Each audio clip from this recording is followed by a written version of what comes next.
Saúde da igreja com a graça e a paz do nosso Deus, amém? Queridos, é muito bom poder retornar a essa igreja. Estive aqui há um tempo atrás falando aos jovens, um tema também muito oportuno, e fiquei muito feliz, muito alegre quando recebi o convite do irmão Rodrigo, entrou em contato conosco, e é uma grande alegria poder estar na comunhão com os irmãos, poder participar deste culto solene juntamente com os queridos. A amizade que temos, Pastor Newton, Pastor Marcos, Rodrigo, Danilo, Juliano, Segato, já faz um tempo, e é muito feliz, fico muito feliz de poder retornar e ver os queridos, ver os irmãos, ver que os irmãos estão bem, cultuando, louvando ao nosso Deus. Como o Segato disse, nós estamos ali no Nova Lima, num trabalho de plantação de igrejas. O Pastor Newton já foi lá pregar também para nós em uma outra oportunidade. E eu peço que os irmãos estejam orando por nós ali naquele trabalho. É um grande desafio estar ali naquele local, mas o Senhor tem feito maravilhas através da exposição da sua palavra ali também. Então se lembre de nós em suas orações, tá bom? Meus irmãos, vamos então à exposição da palavra do nosso Deus, sem mais delongas. Eu gostaria de convidar você a abrir a sua Bíblia no livro do profeta Jonas. O tema da mensagem de hoje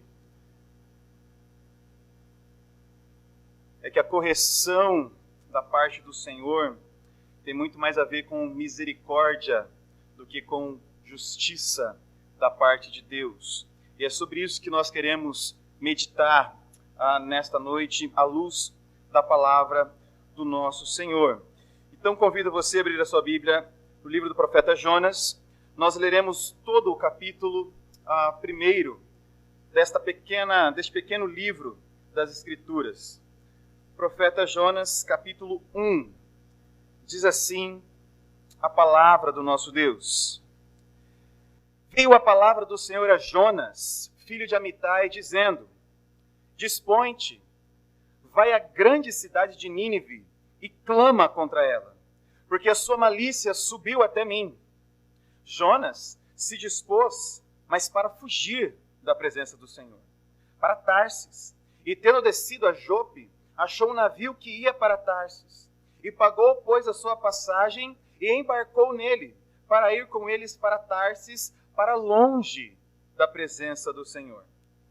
Mas o Senhor lançou sobre o mar um forte vento, e fez-se no mar uma grande tempestade, e o navio estava a ponto de se despedaçar. Então os marinheiros, cheios de medo, clamavam cada um ao seu Deus, e lançavam ao mar a carga que estava no navio, para aliviarem do peso dela. Jonas, porém, havia descido ao porão,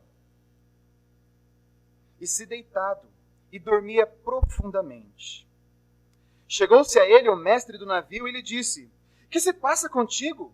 Agarrado no sono? Levanta-te e invoca o teu Deus. Talvez assim esse Deus se lembre de nós para que não pereçamos. E diziam uns aos outros: Vinde e lancemos sorte para que saibamos por causa de quem nos sobreveio este mal. E lançaram sortes. E a sorte caiu sobre Jonas. E então lhe disseram: Declara-nos agora por causa de quem nos sobreveio este mal. Que ocupação é a tua? De onde vens? Qual a tua terra? E de que povo és tu? E ele lhe respondeu: Sou hebreu, e temo ao Senhor, o Deus do céu, que fez o mar e a terra. E então os homens ficaram possuídos de grande temor e lhe disseram: Que é isso que fizeste? Pois sabiam os homens que ele fugia da presença do Senhor, porque ele o havia declarado. E disseram-lhe: Que faremos para que o mar se nos acalme? Porque o mar se ia tornando cada vez mais tempestuoso. Respondeu-lhes: Tomai-me e lançai-me ao mar, e o mar se aquietará, porque eu sei que por minha causa vos sobreveio esta grande tempestade. Entretanto, os homens remavam, esforçando-se para alcançar a terra, mas não podiam, porquanto o mar se ia tornando cada vez mais tempestuoso contra eles. E então clamaram ao Senhor e disseram: Senhor, rogamo-te que não pereçamos por causa da vida deste homem, e não faça cair sobre nós este sangue, quanto a nós inocente, porque tu, Senhor, fizeste como te aprouve. E levantaram a Jonas e o lançaram ao mar. E cessou o mar da sua fúria. Temeram, pois, estes homens em extremo ao Senhor, e ofereceram sacrifícios ao Senhor e fizeram votos. Deparou o Senhor um grande peixe para que tragasse a Jonas. E esteve Jonas 3 dias e 3 noites no ventre do peixe. Pai amado, aqui estamos, ó Deus, diante da sua palavra. Pai, nós não estamos, ó Deus, diante de autoridade humana. Ó Deus, estamos diante da tua palavra, ó Deus, revelação do Senhor, aquela que tem autoridade sobre as nossas vidas. E pedimos, ó Deus, o temor da parte do Senhor, ó Pai, para que possamos, ó Deus, receber de bom grado a tua porção. Meu Deus, que a sua palavra, ó Deus, encontre terreno fértil, ó Deus, em nossos corações. Pai, que possamos, ó Deus, sair daqui, ó Deus, dessa noite, edificados pela sua palavra, desafiados pela sua palavra. Ó Deus, que possamos, ó Deus, realmente sairmos, ó Deus, contritos, desafiados, ó Deus, a sermos mais parecidos com Cristo. Pai amado, esse é o nosso desejo. Fale conosco, em nome de Cristo Jesus. Amém e amém. Irmãos queridos, nós estamos diante de uma pequena porção das Escrituras. O livro do profeta Jonas é um livro de apenas 4 capítulos. Você pode ler na sua casa em menos de 1 hora. É um livro que tem muito a nos ensinar. É um livro que talvez é um pouco ignorado ou um pouco mal compreendido devido à cultura que se instaurou nas igrejas evangélicas, de repartirmos a Bíblia e de contarmos histórias isoladas. Talvez o que você conhece do profeta Jonas é apenas a história de um homem que foi engolido por um grande peixe. Mas este livro tem muito mais a nos ensinar. Nós não temos muitas informações acerca do profeta Jonas. O que podemos afirmar é que ele era um servo profeta do Senhor, que servia em Gat-Hefer, e que ele foi objeto do Senhor ao profetizar ali ao povo hebreu acerca do restabelecimento dos limites do território de Israel. Jonas, ele é citado no livro de 2 Reis, em seu capítulo 14, verso 25, o que nos dá um pouco do contexto do seu livro. Ele pregava para um povo que havia sido que havia se desviado do Senhor e que fazia o que era mal perante os olhos do Senhor. Nínive ficava na Assíria e Jonas devia pregar a este povo. O povo de Nínive era um povo bárbaro, um povo cruel. Para que os irmãos possam ter noção, os ninivitas, eles assolavam aqueles que estavam à sua volta, inclusive o próprio povo hebreu. Talvez venha daí a birra de Jonas contra o povo de Nínive. Talvez venha daí o desejo de Jonas de não pregar ao povo de Nínive. Mas acontece que os ninivitas, eles eram pessoas extremamente cruéis. Eles empalavam os seus, aquelas pessoas a qual eles capturavam. Eles faziam montantes de corpos em praças públicas para que eles pudessem comemorar. Eles eram cruéis, eles decapitavam aos seus prisioneiros, eles eram pessoas bárbaras. Os ninivitas eram pessoas sem escrúpulos. E Jonas tinha que pregar a este povo. Jonas também é citado e mencionado pelo próprio Senhor Jesus no Evangelho de Mateus, seu capítulo 12, verso 39 ao 41. E talvez essa citação seja aqui confirme ou a que traga vericidade na história que estamos aqui olhando nesta noite. Ali o próprio Senhor Jesus cita Jonas dentro do peixe, cita o povo a qual Jonas havia pregado nesta situação. Este é o contexto que temos então por trás desta carta, por trás daquilo que nós queremos ver. Então, meus irmãos, nesta noite o nosso foco é vermos algumas lições da parte do Senhor para aqueles que são chamados por Ele a cumprir a sua palavra.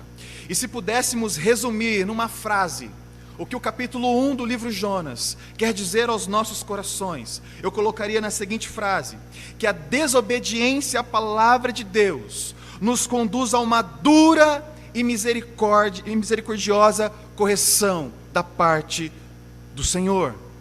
A desobediência à palavra de Deus nos conduz a uma dura e misericordiosa correção da parte do Senhor. E nós veremos isso em três divisões dentro do texto. Primeiramente, do verso 1 ao verso 3, nós vemos a desobediência direta do profeta Jonas a uma ordem do nosso Deus. Veja, algo que chama muito a minha atenção no livro de Jonas é que Deus, ele aparece de maneira muito clara, muito nítida, intervindo na história e conduzindo a história de Jonas. Observe comigo que no verso 1, veio a palavra do Senhor a Jonas. No verso 4 vai dizer que, mas o Senhor lançou. E no verso 17 vai falar, deparou o Senhor. Nós temos três ações de Deus aqui, ativas no texto, onde Deus aparece de maneira imperativa aqui no texto e que faz toda a diferença. Mas olhando primeiramente para o verso de número 1, veio a palavra do Senhor a Jonas. O Senhor lançou uma ordem a Jonas, e a ordem que veio a Jonas era: Jonas, prega a palavra, anuncie a palavra, vá à cidade de Nínive e clama contra aquela cidade. A ideia que o texto aqui traz para nós era que Jonas deveria se dispor, se colocar de pé, se levantar, estar disposto a ir anunciar a palavra de Deus. Jonas, ele deveria estar disposto a cumprir o seu chamado, afinal de contas ele era um profeta. Jonas é conclamado a fazer aquilo a qual Deus o chamou para fazer, e com um propósito, e com um alvo estabelecido: pregar contra a cidade, pregar contra a maldade, literalmente conclamar a cidade ao arrependimento através da pregação da palavra do Senhor. O motivo para a conclamação era que a maldade do povo havia chegado até o Senhor. O Senhor havia observado quão cruel era aquele povo, quão entregues aos seus delitos e pecado estava a cidade de Nínive. Aquela maldade havia chegado até o Senhor, e o Senhor então convoca o teu servo a proclamar contra aquela cidade idólatra, contra aquela cidade que era extrema, ou que vivia em extrema crueldade com seus prisioneiros de guerra. Jonas é chamado a pregar. Meus irmãos, não há outra solução diante do pecado senão a pregação da palavra de Deus. O que nós vemos aqui diante do problema a qual o livro de Jonas já já se introduz falando desse problema, é que contra a maldade daquele povo, contra a maldade de Nínive, contra o pecado daquela cidade, não era o poder político que ia resolver, não era trocar o seu rei que ia resolver, não era dar cestas básicas que ia resolver, não era dar dinheiro para o povo que iria resolver, não era fazer qualquer ação social que ia resolver, mas era a pregação da palavra do nosso Deus. E nós precisamos compreender isso, que contra o pecado, o que nós precisamos é a pregação da palavra. Nós combatemos a maldade, nós combatemos a idolatria, nós combatemos a perseguição que se instaura contra nós, nós combatemos aquilo que nos aflige através da pregação da palavra do nosso Deus, através da confiança no nosso Senhor. E o que nós estamos vendo que o Senhor fazendo diretamente com Jonas é: Jonas, vai, prega a palavra àquele povo, anuncia a palavra àquele povo, pois eles estão entregues na sua maldade, nos seus delitos e nos seus pecados. Jonas deveria anunciar a palavra, ele deveria se dispor, ele deveria se levantar e pregar a palavra àquele povo. Irmãos, ele era um profeta. Qual é a alegria de um profeta, se não anunciar a palavra, se não cumprir a vontade do nosso Deus, se não estar dentro dos propósitos do Senhor, ser usado, ser instrumento de bênção nas mãos do Senhor? Jonas deveria se dispor a pregar, mas o texto vai nos dizer no verso número 3, que ele se dispõe, que ele se levanta, que ele se coloca em pé, mas para fugir da presença do nosso Deus. O verso número 3 vai falar: Jonas se dispôs, mas para fugir da presença do Senhor. Jonas desobedece ao Senhor. Jonas age com rebeldia. Jonas era aquele que era o portador da palavra, o portador da mensagem, que tem poder para libertar o povo, para libertar aquelas pessoas da sua maldade. Mas o seu coração endurecido, o seu coração olhando para a justiça humana, olhando na sua perspectiva, não na perspectiva do reino, faz com que ele se dispõe, mas para fugir da presença do nosso Deus. E nós vemos que isso tem consequências. O servo do Senhor, que foge de sua obrigação, que foge do seu chamado, que foge daquilo a qual ele foi colocado para fazer, e isso inclui a todos nós, tanto aqueles que têm um chamado específico para o presbitério, para o pastorado, para missões, mas como a igreja, que é chamada a anunciar o Evangelho. Quando nós negligenciamos o nosso propósito de glorificar a Deus, quer comais, quer bebais ou façais qualquer outra coisa, quando nós fugimos do propósito, a consequência vem para as nossas vidas. E é o que vemos do verso 4 até o verso de número 16. As consequências da desobediência de Jonas a uma ordem direta do nosso Deus. No verso 4, o Senhor vai começar um tratamento com o seu servo. O Senhor começa a tratar Jonas. O Senhor começa a corrigir Jonas. O versículo 4 vai dizer: mas o Senhor, da mesma forma qual o Senhor o chamou Jonas, o conclamou a pregar a sua palavra, e Jonas se dispôs a fugir, a descer e pegar um navio e fugir para Tarsis, que ficava a cerca de 3.800, que eu estou lembrando agora de cabeça aqui, posso ser que eu esteja enganado, mas 3.800 quilômetros de distância, e a cidade de Nínive ficava a 800 quilômetros de distância de onde ele estava. Era uma caminhada, se eu não me engano, de 4 dias. Jonas então pega um barco para ir quilômetros de distância para Tarsis. O Senhor, o mesmo Senhor que o chamou, é o mesmo Senhor que o corrige.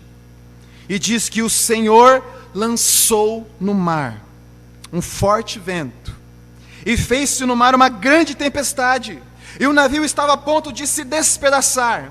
E então os marinheiros, cheios de medo, clamavam cada um ao seu Deus, e lançavam ao mar a carga que estava no navio, para tentar aliviar o peso dela. Meus irmãos, se você conhece algum pescador, né, você vai pescar no barco, o pescador está acostumado, né, com o balanço do barco, com aquela, não sei se no rio, né, quando faz aquelas ondas, eu não sei como é que fala no rio, eu sei que no mar é onda, né, mas no rio, quando faz aquelas ondulações na água, o pescador está acostumado. Quando o barco bate em alguma coisa, o pescador está acostumado. Agora imaginem pescadores de alto mar, que pescavam em alto mar, né? Eles tinham enfrentado certamente muitas tempestades em sua vida. Eles tinham enfrentado diversas situações em sua vida. Mas acontece que o Senhor está tratando o seu servo. E naquela situação o Senhor manda uma tempestade que assusta os marinheiros de tal forma que eles não sabem o que fazer. Que um corre para um lado, o outro corre para o outro começa a lançar as coisas ao mar, o outro começa a pegar o balde e jogar água para fora, porque eles não sabem o que fazer. Eles estão desesperados. E tudo isso é um tratamento da parte do Senhor. O Senhor está interessado em salvar os seus, com o seu servo como instrumento. Para isso, ele precisa corrigir. Ele manda essa tempestade. E aí nós vemos que o preço pelo pecado de Jonas faz com que ele se torne um instrumento de maldição. Jonas, no verso número 1, é chamado para ser um instrumento de bênção na vida do povo de Nínive, pregando a palavra. Contudo, com sua desobediência, ele se torna um instrumento de maldição na vida daqueles homens. Ouça bem a frase de um amigo pastor meu. Ele diz o seguinte: quando um homem foge de Deus, ele deixa de ser instrumento de bênção para ser instrumento de maldição. Queridos, quando nós fugimos do chamado do nosso Deus, quando nós fugimos da nossa obrigação, quando nós não queremos fazer aquilo que Deus deixou para nós deixamos de ser instrumento de bênção na vida das pessoas e nos tornamos instrumento de maldição. A tempestade só havia sido instaurada ali por causa de Jonas. Aqueles marinheiros estavam desolados, desesperados, não sabendo o que fazer devido a Jonas. Ele agora era instrumento de maldição para aquele povo, para aqueles marinheiros que ali estavam. Esta é a consequência do pecado de Jonas. O Senhor, Ele pune todo aquele que desobedece a sua palavra. E nós vemos isso, irmãos, não apenas aqui no livro de Jonas, isso está em toda a Escritura. Todo aquele que foge à ordem direta de Deus, recebe correção da parte do nosso Senhor, recebe um tratamento da parte do nosso Deus. E isso começa desde Gênesis capítulo 3, verso 15 a 19, o capítulo 3, sobretudo, inteiro, é o capítulo marcado pela queda. E nós vemos que ali nós temos a maior das consequências sobre a desobediência da palavra do nosso Deus. O homem e a mulher sendo expulsos do jardim do Éden, e toda a criação sendo corrompida pelo pecado. Nós vemos a morte chegando como recompensa das atitudes pecaminosas que foram ali cometidas. Mas isso não acaba em Gênesis 3. Gênesis 6, nós vemos ali Babel, o Senhor tratando o pecado do povo, ao ver que a maldade do homem havia se multiplicado. Nós vemos isso em Juízes, o Senhor pesando a sua mão contra o povo, quando é morto pelo Senhor. Nós vemos o Senhor tratando o pecado de Ananias e Safira, em Atos capítulo 5, quando os mesmos intentam mentir ao próprio Deus. O Senhor trata pecados, o Senhor corrige, o Senhor pune aqueles que desobedecem ao seu chamado, e o Senhor assim o faz, porque Ele nos ama, irmãos. É o que está escrito em Hebreus capítulo 12, porque lá vai dizer que o Senhor declara que Ele corrige e açoita a todo filho que ama, e nós devemos louvar a Deus por isso, porque se Deus nos desse o que nós merecemos diante da nossa atitude pecaminosa, diante da nossa atitude de rebeldia contra o próprio Deus, certamente não estaríamos aqui nesta noite. Mas se o Senhor nos dá a oportunidade de olharmos para a sua palavra e sermos corrigidos pelas suas mãos, assim como o pai corrige o seu filho, nós devemos louvar ao nosso Deus, nós devemos nos alegrar, porque isto é demonstração de misericórdia, é demonstração de amor para conosco. E Deus está tratando Jonas, Deus está tratando o seu servo, e o tratamento de Deus não fica apenas aqui nos primeiros versos, verso 4, verso 5, nós vemos que isso se estende, e as consequências da atitude de Jonas chegam também aos tripulantes desesperados.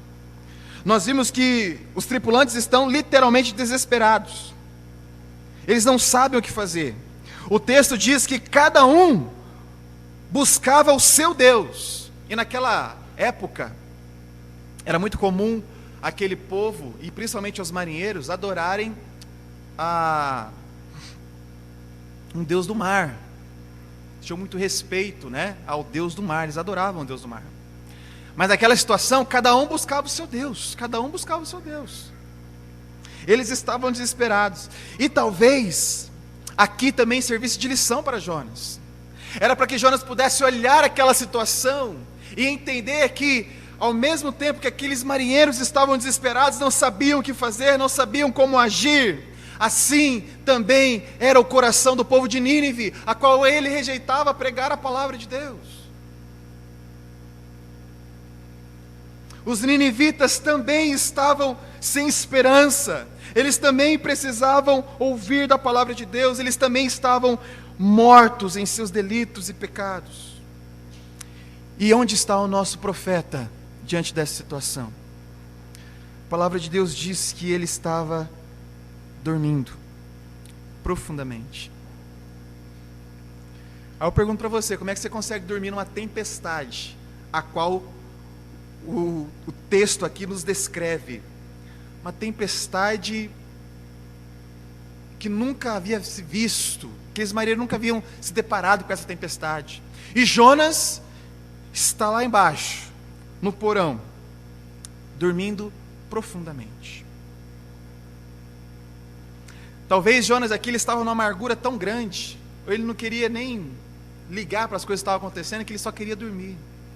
Mas acontece que o profeta aqui, o servo do Senhor, ele está ignorando completamente todas as coisas, ele não está mais importando com o que vai acontecer com ele.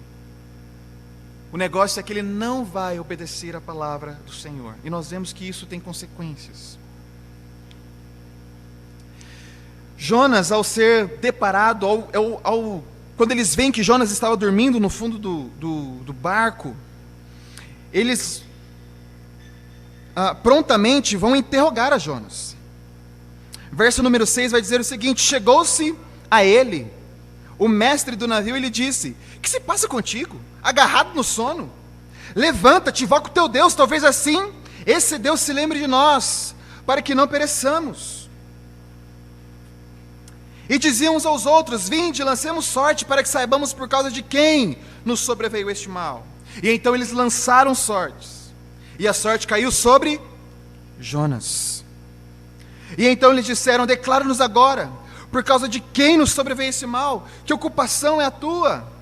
De onde vens? Qual a tua terra? E de que povo és tu? O Senhor é quem ele utilizou de sorte, para que aquelas pessoas pudessem saber de que tudo aquilo que estava acontecendo era culpa de Jonas, de que o motivo de que eles estavam ali perecendo era por causa de Jonas, deles estarem enfrentando aquela terrível tempestade, era culpa de Jonas. E então Jonas revela aos tripulantes daquele barco o seu Deus, o seu Senhor. E ele vai falar: eu sou hebreu, e temo ao Senhor, o Deus do céu, que fez o mar e a terra. E quando eles ouvem esta declaração, por eles terem aquela ideia de adorarem a um Deus, o Criador do mar, quando eles veem que Jonas serve a um Deus maior, que não fez apenas o mar, que fez os céus, a terra e o mar, a atitude daqueles homens é eles ficarem possuídos de grande temor ao Deus em que Jonas servia. E o que deixa mais curioso o fato aqui é que os tripulantes se enchem de temor. Eles ficam perplexos pela grandeza do Deus a qual Jonas serve. Mas Jonas, o profeta que deveria estar com temor, o profeta que deveria estar preocupado por estar desobedecendo a Deus, este ignora o fato de que está fugindo da presença do nosso Deus.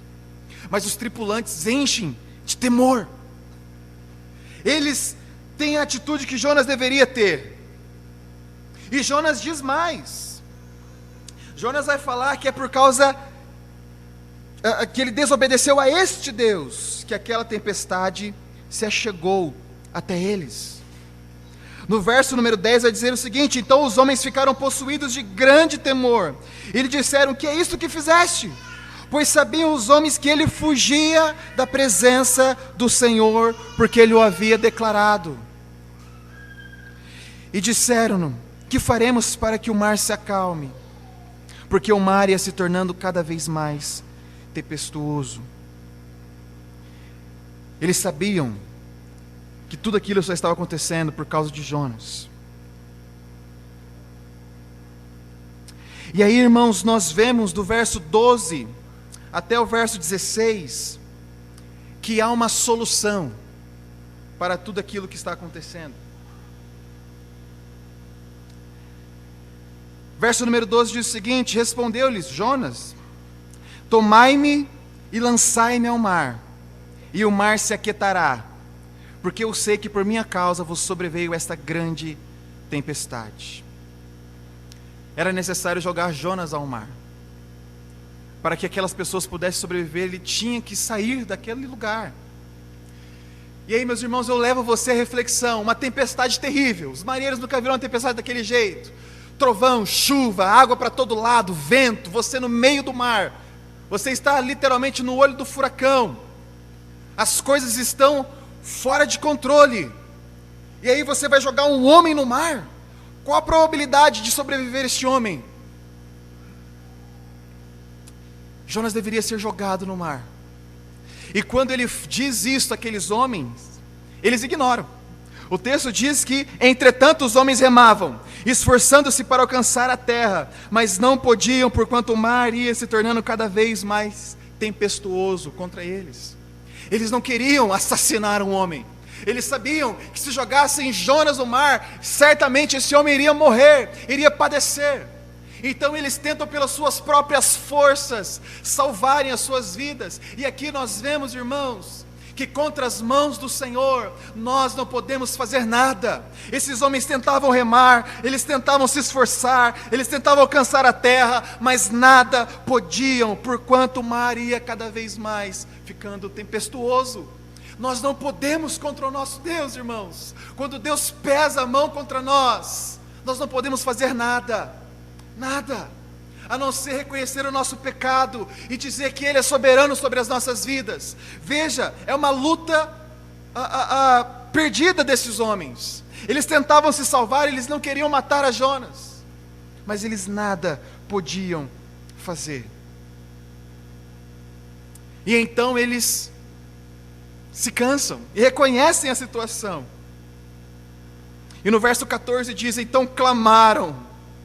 Os homens clamaram, os marinheiros, aqueles que estavam adorando outros deuses. Vai dizer, então clamaram ao Senhor e disseram: ah, Senhor, rogamos que não pereçamos por causa da vida deste homem, e não faças cair sobre nós este sangue quanto a nós inocente, porque tu, Senhor, fizeste como aprouve. Levantaram a Jonas e o lançaram no mar. E queridos, aqui nós vemos a trajetória de alguém que desobedece ao Senhor. Verso número 3 vai dizer o seguinte: e tendo descido. Verso número 5 vai falar o seguinte: Jonas, porém, havia descido. E verso número 15: Jonas está no olho, no centro, no coração do mar. Jonas literalmente se afundou em seu pecado. Jonas literalmente estava lá embaixo, no fundo do poço, e aqui no caso, no fundo do mar, em meio à tempestade. Ele só desceu, só se afundou ao desobedecer a palavra do nosso Deus. Sabe o que é incrível? Nosso Deus é maravilhoso, soberano, que mesmo diante desta situação de correção de Jonas, aqueles homens se convertem. Os marinheiros se convertem. O texto bíblico vai dizer o seguinte: levantaram a Jonas e o lançaram no mar. Cessou o mar a sua fúria, imediatamente. Imagine essa cena. Imagine você dentro daquele barco, aquela tempestade. Eu imagino tudo escuro, né? Um forte vento, água para todo lado, barco balançando. Jonas tocou na água. O céu se abre, o sol raia. E aqueles homens, então, ao se depararem com aquela situação, com tudo aquilo que eles estão vendo, o texto diz que eles temeram. Temeram, pois, estes homens em extremo ao Senhor, e ofereceram sacrifícios ao Senhor e fizeram votos. E a ideia do texto aqui é literalmente: adoraram ao Senhor. Esses homens se converteram. Jonas, mesmo fugindo do Senhor, mesmo não querendo pregar a palavra do Senhor, o Senhor faz com que sua vida converta vidas. Nosso Deus é soberano. Nosso Deus é poderoso. E o que parecia tudo perdido para aqueles homens, a oração deles era certamente esta, né? Eles oraram falando: ó Senhor, não nos impute sobre nós este sangue, porque nós estamos fazendo conforme a tua vontade. Eles sabiam, eles já estavam crendo que Jonas iria morrer. Jonas foi jogado ao mar, morreu, não tem solução. Mas aí nós vemos a misericórdia, a graça do nosso Deus. O verso 17 diz o seguinte, de novo: o Senhor, São 3 intervenções do Senhor. Primeiro, no verso 1, veio a palavra do Senhor. Verso 4, mas lançou o Senhor. E agora verso 17, deparou o Senhor um grande peixe para que tragasse a Jonas. E esteve Jonas 3 dias e 3 noites no ventre do peixe. O Senhor poupou a vida de Jonas, queridos. Quando o peixe tragou a Jonas, isso é sinal de misericórdia, de graça. Era para Jonas estar morto. Era para Jonas perder a sua vida ali. Era para Jonas ter a sua vida ceifada. Mas o Senhor estava corrigindo a Jonas. E ele então manda um peixe, algo inesperado. Ninguém poderia imaginar isso. Aonde você vai imaginar que ao lançar um homem numa forte tempestade, ele será salvo por um grande peixe? Não, mas o Senhor manda. E isso é demonstração de graça, de misericórdia para o seu servo.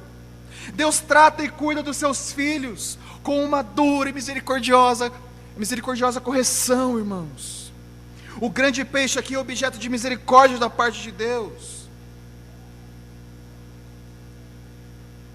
Mas Deus, com seu muito amor e misericórdia, resgata Jonas daquela situação. Nós precisamos entender, irmãos, se Deus nos quer em Nínive, Ele jamais permitirá que nós vamos em direção a Jope, a Tarsis, a fugir dele. Se Deus nos chamou para estar num lugar, Ele nos levará para esse lugar. Deus queria Jonas em Nínive, pregando a palavra. Então Ele leva o seu servo a Nínive para pregar a sua palavra. Nós somos chamados a servir um Deus soberano e todo-poderoso. O Senhor, o Deus do céu, que fez o mar e a terra. Esse é o Deus que nós servimos. E se Deus quer nos usar em um lugar, Ele usará, mesmo que isto gere em nós e cause em nós uma correção misericordiosa, amorosa da parte do nosso Deus. Queridos, rápidas aplicações para as nossas vidas diante desse texto. Primeiro, a solução para a maldade e incredulidade do povo é tão somente a exposição da palavra. É o que nós vemos logo no verso número 1. Não há outro meio, não há outra forma, não há soluções rápidas, não há uma fórmula exata. O que nós precisamos fazer é pregar a palavra. Pregue a palavra, estude a palavra, pregue a palavra, que a palavra transformará vidas, a palavra resgatará vidas, a palavra transformará uma cultura inteira, pela exposição da palavra. Nós somos chamados a pregar a palavra, e foi isso que Deus chamou a Jonas aqui, contra a maldade que estava instaurada em Nínive. Jonas, vá até lá e clama contra aquela cidade. Ele não pediu para Jonas fazer qualquer outra coisa, senão pregar a palavra do nosso Deus, e nós precisamos ter isso em mente, que é um chamado à volta das Escrituras, a nos contentarmos tão somente com a palavra do nosso Deus, de que ela é suficiente para transformar vidas, para restaurar corações, para restaurar casamentos, para restaurar situações a qual para nós estão perdidas. A palavra do nosso Deus tem poder, irmãos, e ela pode agir. Nós precisamos entender isso. Segundo, a correção de Deus em nossas vidas diz muito mais sobre a sua misericórdia e compaixão do que diz quanto ao seu juízo. Como eu disse para os irmãos, se Deus fosse dar aquilo que Jonas merecesse, era para que Jonas tivesse a sua vida ceifada. Mas nós servimos um Deus de amor, um Deus que é amor, um Deus misericordioso. E então a correção do nosso Deus na vida de Jonas é para tratar o seu servo. E eu convido você a terminar de ler o livro de Jonas na sua casa. Você vai ver o desfecho dessa história extraordinária contida nesse pequeno livro. A correção da parte do nosso Deus diz muito mais sobre a sua misericórdia do que quanto ao seu juízo. Deus só corrige aquele que Ele tem por filho, aquele que Ele ama. Se você tem recebido correção da parte do Senhor, isso é demonstração de amor, é demonstração de misericórdia da parte de Deus. Terceiro, o homem se preocupa em preparar a mensagem. Deus, Ele está preocupado em preparar o mensageiro. É o que Ele está fazendo com Jonas. Ele está preparando o seu servo. Ele está trabalhando nesse coração orgulhoso, altivo. Ele está fazendo com que o seu servo se humilhe. No capítulo 2 você vai ver Jonas se humilhando. Deus está focado em preparar o seu mensageiro, enquanto nós estamos preocupados com a mensagem. Quarto, Deus conta com pessoas para o cumprimento da sua missão. Ele não tem plano B. O Senhor poderia descer um anjo ali em Nínive. O Senhor poderia fazer milagres extraordinários em Nínive, com o seu poder, com a sua glória. Mas Ele escolhe a Jonas para pregar a palavra dEle. Meu irmão, minha irmã, Deus quer usar a sua vida como instrumento. É você quem Ele quer. Deus, Ele escolhe pessoas para ser instrumento. Ele quer te usar. Não seja como Jonas. Se deixe ser usado pelo nosso Deus. Quinto, Deus, Ele não desiste de um mensageiro, mesmo que para isso Ele tenha que intervir na ordem natural das coisas. Como eu disse para você, o livro de Jonas deixa muito nítido, escancarado, a soberania do nosso Deus. Nós vemos aqui no verso 1, Deus enviando a palavra a Jonas. Nós vemos Deus mandando a tempestade, foi Deus quem mandou, o texto é muito claro. E nós vemos também Deus mandando um peixe. Se preciso for, Deus moverá a temperatura, mandará tempestades. Se preciso for, Deus mandará e vai mover os animais, para que a sua vontade seja cumprida. Deus tem poder e pode intervir na ordem natural das coisas, para que o seu mensageiro cumpra a sua vontade. Sexto, o modo como você lida em meio às tempestades da vida determina qual o nível de sua comunhão com o Senhor. Nós vemos que os marinheiros ali estavam desesperados, pois eles não tinham a Deus em meio à tempestade. E quando a tempestade chega à sua porta, como você age? Essa é a reflexão que fica para os nossos corações. Queridos, se lembrando da frase que eu disse no início, que a desobediência à palavra de Deus nos conduz a uma dura e misericordiosa correção da parte do Senhor. Que possamos aprender com esse pequeno livro, com essa história fantástica, que não se resume apenas num homem e num peixe, mas tem muito mais a nos ensinar. Deus é um Deus de misericórdia e corrige todo aquele que Ele ama. Amém? Louvado seja o nosso Deus. Pai amado, obrigado pela sua palavra. Nós te louvamos, Deus. Nós te louvamos porque o Senhor trata os seus filhos. O Senhor nos corrige. O Senhor, ó Pai, nos ensina. O Senhor, ó Deus, nos lapida. Assim, ó Deus, como o ouro precisa, ó Deus, ser provado no fogo, para que possa, ó Deus, sair as suas impurezas. Assim também, ó Deus, o Senhor age em nossas vidas, nos lapidando, nos purificando, ó Deus, por meio da sua palavra. E nós necessitamos disso, ó Deus, pois não iremos conseguir sem o Senhor, não iremos, ó Deus, conseguir sozinhos. Pai, precisamos de Ti. Reconhecemos, ó Deus, a nossa dependência, reconhecemos, ó Deus, a nossa fragilidade. Pai, nós queremos mais do Senhor em nossas vidas. Ensina-nos, ó Deus, a Te buscar mais. Ensina-nos, ó Deus, a permanecer fiéis. Pai, que não sejamos como Jonas, mas que possamos, ó Deus, nos dispor a servir ao Senhor, mesmo que isso custe, ó Deus, algo de nós, porque melhor é, ó Deus, fazer a Tua vontade, do que, ó Deus, fazer aquilo que o nosso coração deseja e anseia. Ó Deus, tem misericórdia de nós, é o que Te pedimos, em nome de Jesus, amém. Muito obrigado, meus irmãos, passa a palavra.